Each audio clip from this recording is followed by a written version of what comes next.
بسم اللہ الرحمن الرحیم۔ 3 رات غار ثور میں اس ہجرت کے قافلے نے قیام کیا ہے۔ عبداللہ بن عریقت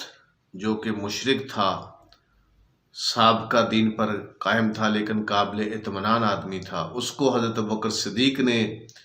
جو 2 اونٹنی اس کے سپرد کی تھی اور کہا تھا کہ مقررہ ٹائم پر یہاں پر لے کے آ جانا، تو وہ لے کے آ گیا۔ صحرائی اور بیابانی راستوں کو بھی وہ خوب سمجھتا تھا۔ اور سیدہ اسما جو حضرت عائشہ صدیقہ کی بہن ہے، حضرت ابوبکر صدیق کی بیٹی ہیں، ان کو بھی پتہ تھا کہ قافلے نے کب روانہ ہونا ہے، اور یہ بھی کچھ توشہ لے کر آئی ہیں، کچھ کھانے پینے کی چیزیں لے کر آئی ہیں۔ اور وہاں پر جب آئی ہیں تو اب اس کے باندھنا تھا اونٹنیوں کے ساتھ، اس کو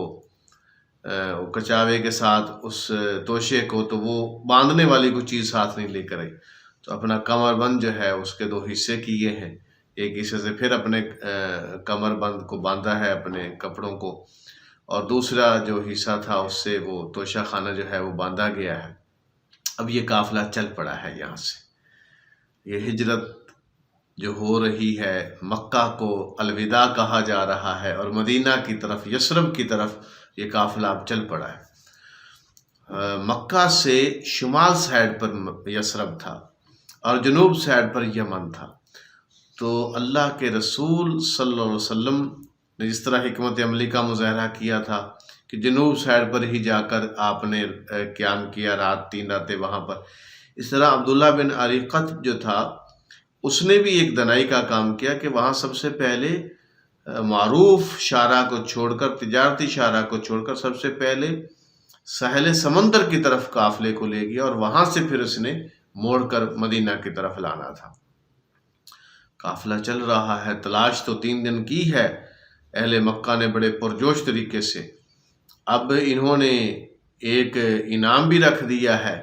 کہ جو آدمی حضرت محمد صلی اللہ علیہ وسلم کو تلاش کر کے لائے گا اس کو 100 اونٹ انعام دیا جائے گا۔ تو اس لالچ میں بھی بہت سارے لوگ جو ہیں وہ تلاش کر رہے ہیں، اور قافلہ چل رہا ہے۔ آگے ایک بہت بڑی چٹان آئی ہے، اس کا ایک کافی سایہ تھا، دوپہر کا ٹائم ہو چکا ہے،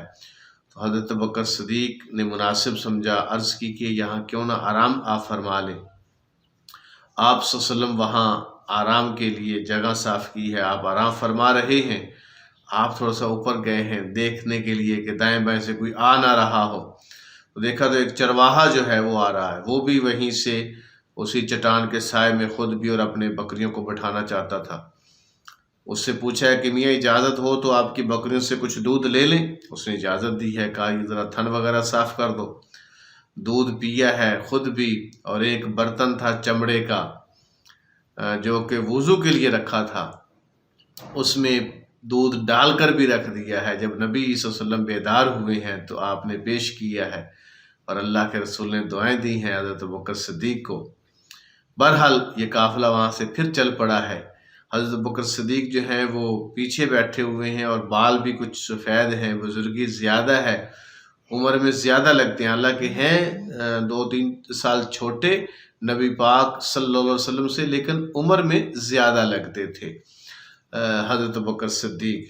تو پیچھے بیٹھے تھے اور لوگوں سے یہی کہتے تھے کہ یہ میرے رہبر ہیں۔ کوئی پوچھتا تھا کہ جی آپ کے آگے کون ہیں، کہتے تھے میرے رہبر ہیں، تو لوگ یہ سمجھتے تھے کہ یہ راستہ دکھانے والا مراد لے رہے ہیں، لیکن اس سے رہبر حقیقی مراد تھا کہ حقیقی راستہ دکھانے والے یہ ہیں۔ پیچھے سے سراقہ کہتے ہیں کہ میں بیٹھا تھا اپنے دوستوں کے ساتھ، ایک آدمی آیا اور اس نے آ کر خبر دی کہ میں نے 3-4 افراد کو دیکھا ہے ساحل سمندر کے قریب ان کو گزرتے ہوئے، اور میرا خیال یہی ہے کہ یہ وہی ہیں جن کو قریش تلاش کر رہے ہیں مکے والے۔ کہا میرے دل میں بھی یہی آ گیا کہ ہیں وہی، لیکن میں نے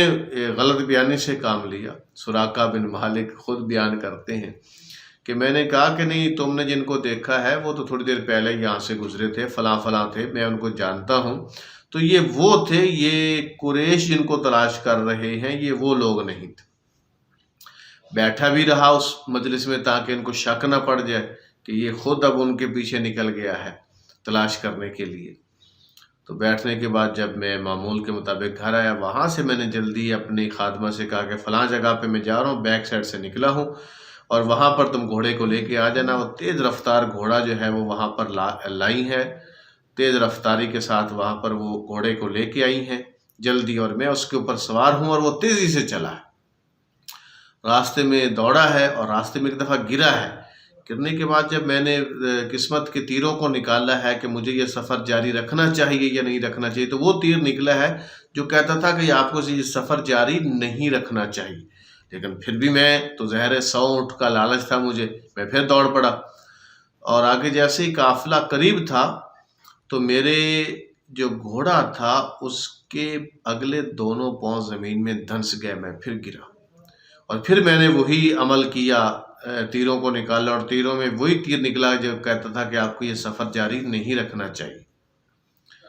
اور میں وہاں سے جب گھوڑے کو بڑی مشکل سے اس کے پاؤں نکالے، دھواں حالانکہ نیچے سے نکل، تو میں سمجھ گیا کہ یہ کوئی غیبی ان قافلے کو تائید حاصل ہے، اور میرے ساتھ جو معاملہ آ رہا ہے یہ بھی کوئی اللہ کی طرف سے آ رہا ہے۔ تو میں نے اب پناہ کے لیے آواز دی ہے قافلے کو کہ رکیے رکیے، مجھے پناہ دیجیے، اور میں نے کہا کہ مجھے ایک بلکہ امان نامہ دے، مجھے محسوس ہو رہا ہے کہ آپ کا کام، آپ غالب آئیں گے یہاں عرب، اور جب آپ غالب آئیں تو میرے پاس آپ کی طرف سے امان نامہ ہو، تو میں اب آپ کو جان گیا ہوں کہ آپ کو اللہ کی تائید اور نصرت حاصل ہے، تو میں آپ کو نہیں پکڑ سکا۔ اب یہ واپس جا رہا ہے، آگے سے جو قافلہ اس کو ملتا ہے اور ان کو کہتا ہے کہ میں اس طرف سے دور سے ہو کر آ رہا ہوں، ادھر کوئی بھی قافلہ نہیں ہے۔ تو اب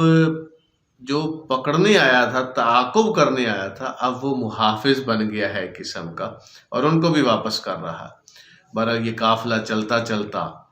آگے پہنچتا ہے تو درمیان میں ایک گھر تھا بڑا مشہور اس دوران، معبد ایک عورت بڑی مشہور تھی، توانا تھی، طاقتور تھی، سخی تھی،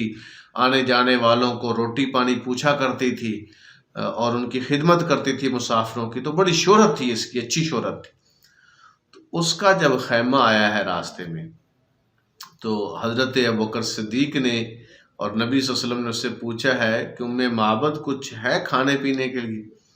کہا قحط کا زمانہ ہے، ہم بخل بالکل نہ کرتے، اگر ہمارے پاس کچھ ہوتا آپ کو کھلانے کے لیے، اب کچھ بھی نہیں ہے۔ قحط کی وجہ سے بکریاں ابو معبد جو ہے وہ چرانے گیا ہوا ہے، اور ان کا بھی دودھ اتنا نہیں تھا کہ میں کچھ اس کو رکھتی، بچوں کے قحط کی وجہ سے ان کو بھی کھانے پینے کو چیزیں نہیں ملتی۔ تو کہا یہ ایک بکری جو ہے یہ کیا کر رہی؟ کہا یہ اتنی کمزور اور لاغر ہو چکی ہے قحط کی وجہ سے کہ یہ ریوڑ کا ساتھ ہی نہیں نبھا سکتی، اس وجہ سے یہ کمزوری کی وجہ سے پیچھے رہ گئی۔ کہا اگر اجازت ہو تو اس سے کچھ حاصل کرنے کا، یہ لاغر آپ کو کیا دے گی؟ میری طرف سے اجازت ہے آپ کو۔ سخی عورت، اللہ کے رسول نے بسم اللہ پڑھ کر جب اس کو دھونا شروع کیا ہے تو دودھ آنا شروع ہو گیا، اور دودھ آپ نے بھی سیر ہو کر پیا، قافلے نے بھی پیا، معبد نے بھی پیا، برتنوں میں بھی رکھ دیا۔ ابو معبد جب آیا تو دیکھا معبد یہ کیا؟ کہا بھی اس طرح سے اللہ کا کوئی بندہ آیا تھا اور یہ معاملہ ہوا ہے، اس نے دھونا شروع کیا، دودھ آنا شروع ہو گیا ہے، اور سب نے پیا ہے اور یہ بچا ہوا بھی ہے۔ کہا معبد وہ آدمی مجھے لگتا ہے وہی قریشی نوجوان ہے جس کے بارے میں قریشیوں نے، اہل مکہ نے طرح طرح کی باتیں کر رکھی۔ بہرحال قافلہ چل رہا ہے، جا رہا ہے۔ محترم ناظرین، اب مدینے کی وہ آبادی جو قریب قریب کی آبادی ہے، مسجد قباء،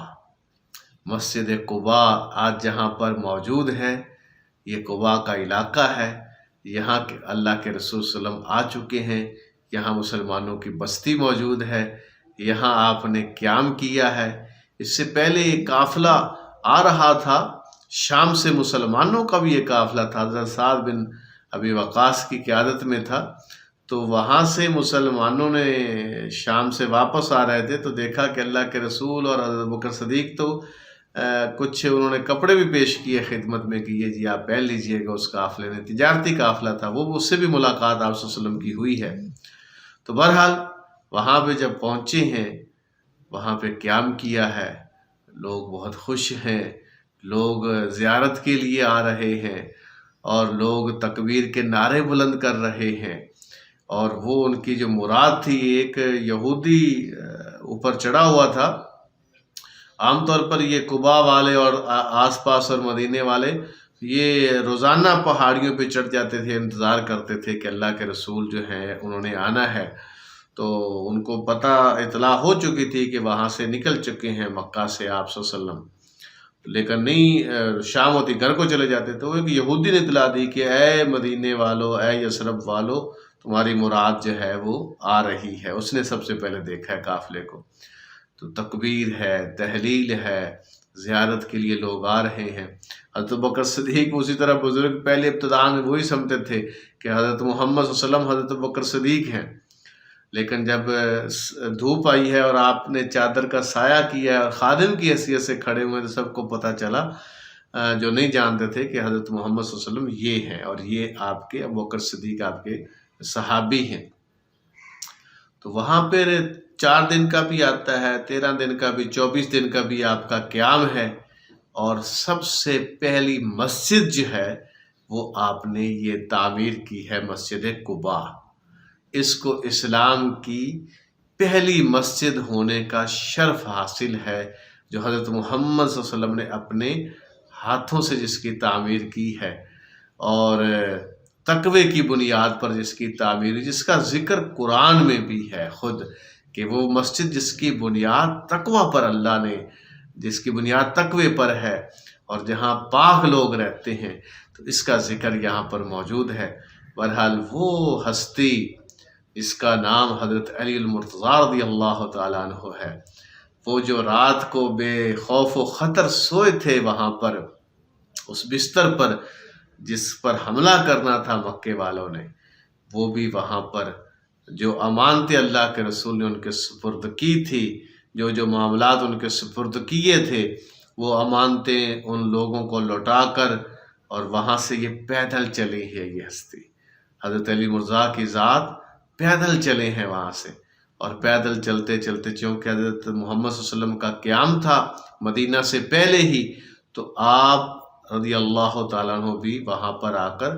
مسجد قباء کے علاقے میں آ کر حضرت محمد مصطفیٰ صلی اللہ علیہ وسلم سے آپ کی بھی ملاقات ہوئی ہے، اور آپ نے بھی اس قافلے کو جوائن کیا ہے، اس کے ساتھی بن گئے ہیں. اب یہ قافلہ یہاں سے آگے روانہ ہوگا. وہ منزل جو مدینہ ہے، وہ جو یثرب ہے، اس کی طرف یہ قافلہ جائے گا. اس کے حوال اگلی نشست میں.